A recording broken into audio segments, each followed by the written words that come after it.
Are rays easy to catch? If I can get a flapper rig and stick a sand eel or a bit of sprat or a strip of squid on and cast it 50 yards, anybody can do that. Does that make them easy to catch? Are you forgetting the golden rules of ray fishing? Oh, it's splashing around on the surface. There we go, ladies and gentlemen, a small-eyed ray. Hello, one and all. I hope we are well.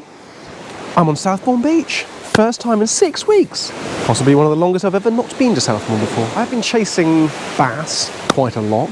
That's my excuse for not coming down here. We've had some excellent bass fishing, especially when we had all that wind and horrendous weather. Probably wouldn't have fished Soutbourne anyway.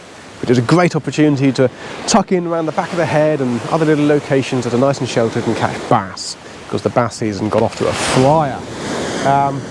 It has now gone northerly wind and flattened everything off, and the colours dropped out, and the fishing's gone a little bit like because of that. Like I always say, conditions are more important than anything in fishing. So that just kind of leaves me here. So I just thought, well, what am I realistically going to be catching? Rays, let's be honest. It's flat calm, it's lovely, it's a good time of year for the rays. So I just thought I'd just come down Soutbourne, see if I can winkle out a ray. Not done it for a while. As you probably know, something I quite enjoy doing. So that's the plan.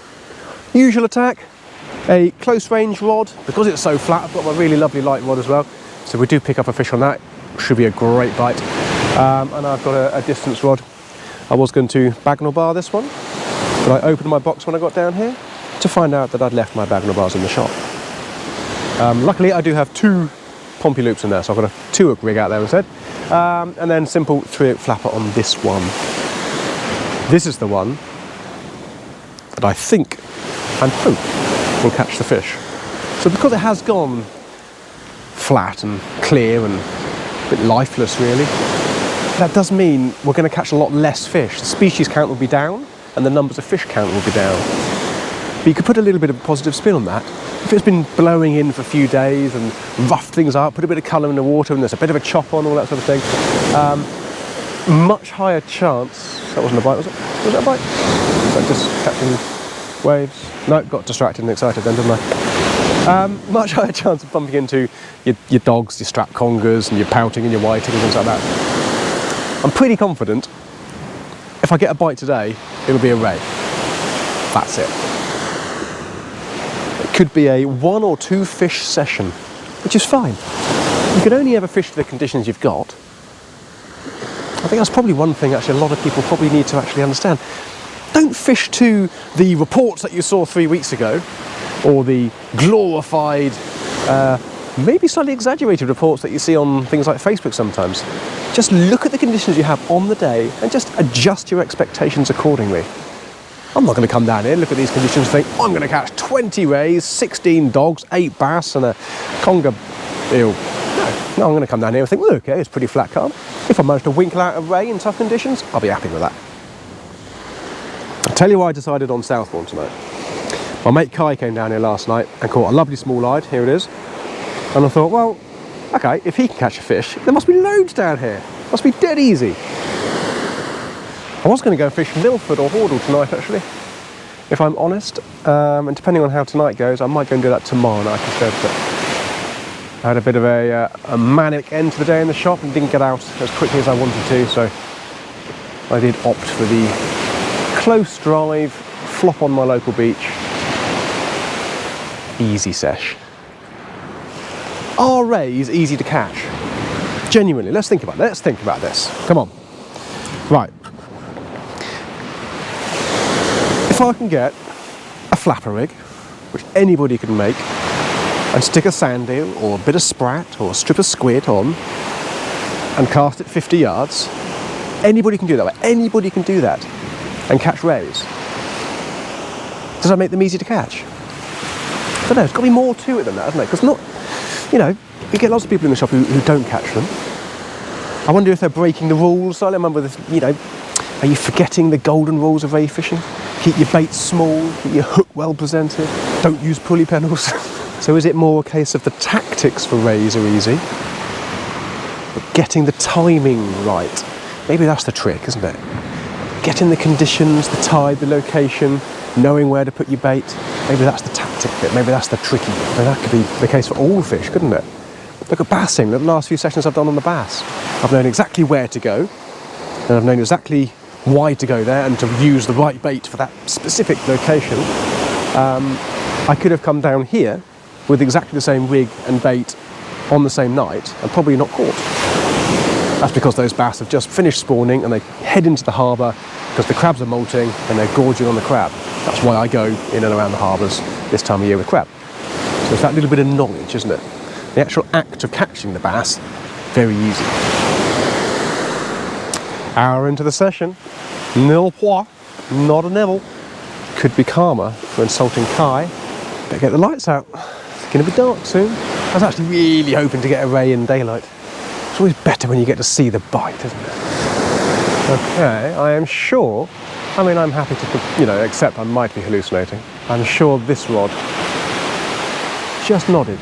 It was one of those really slow, small nods that I know won't come up on the camera. So you guys are just going to have to take my word for it. It did something. Wishful thinking, perhaps. Who knows? It's good to be optimistic when you fish. Let me move this out of the way just in case I have to pounce into action like a coiled spring of anticipation. Come on, baby.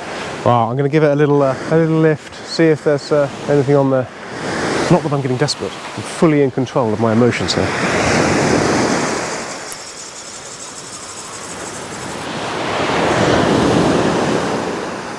Ooh.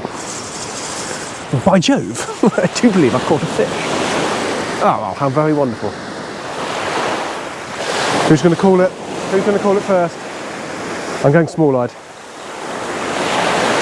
Basically on the law of averages. Chances are it's probably a small-eyed. What I'd really like it to be is a 12-pound turbot. Probably not one of those. Oh, it's splashing around on the surface. Oh, feisty all of a sudden. Boing, boing. Come here. Come on, fish, fish, fish, fish, fish. What have we got? Wait for that wave. And bring it away. It's a small-eyed. Ah, there we go, ladies and gentlemen.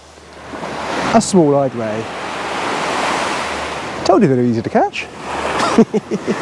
Considering the size, that scrapped really well. It's funny how they do that. You can catch one twice the size of that. Comes in like a sack of spuds. This one was up on the surface, splashing around and all sorts. Thoroughly enjoyable. Right, let's get him unhooked and put straight back. See, I told you. Any idiot can catch a ray.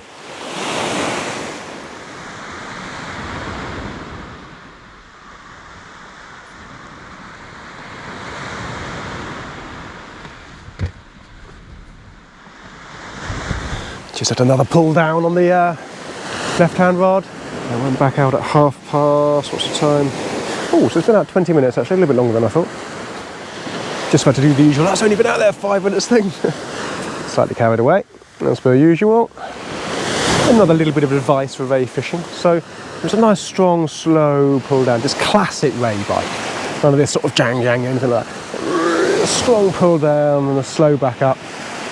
But what I didn't do, I didn't leap up off my box and strike and start reeling in. Chillax. No need to rush these things. I'm pretty sure with the sort of the strength of the pull down it gave, the fish is probably hooked. Picking up your rod and striking is going to do nothing. Just wait to see if it moves again and then I'll bring it in. Even though it's a reasonable sized tide, there's no lateral tide moving out there at all. So that fish is just kind of sat there. So I'm going to bring it in, have a look. It's always the exciting bit, I think, when you first lift in and there's that bit of weight there. Or you lift into it and there's absolutely no weight. It's like, oh, disappointment.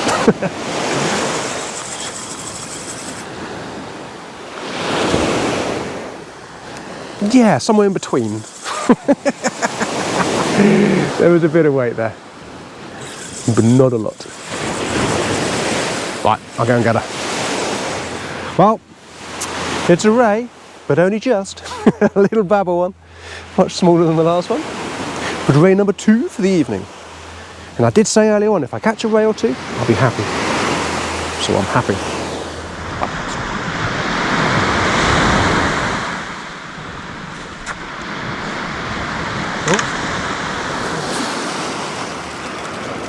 Halfway through reeling this one in, and I'm pretty sure my other rod went then. Right guys, what did I miss? Did it go? Be honest, I had my back turned. Don't lie to me. We'll give it a minute. Let's have a look. Let's have a look.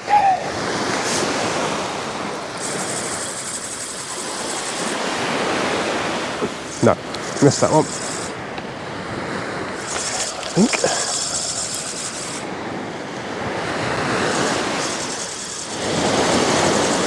No. Oh, do you know what? I've moved it so far, I've got to bring it in now. No, I missed it. Which is weird, because the grips have broken out. How disappointing. Nothing. Honestly don't know. Maybe it wasn't a bite. Maybe I was dreaming it. Right, that is me done for the evening, ladies and gentlemen.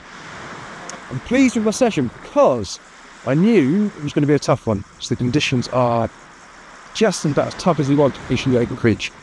Flat calm, gin clear, just basically what I do. So I adjusted my expectations and I said if I catch a ray or 2, I'll be. So therefore, I'm happy. Right. Onwards and upwards, I've got something planned Wednesday daytime, so hopefully get a bit of footage done there. But hope you enjoyed this one and I shall see you in the next one, guys. Thanks very much.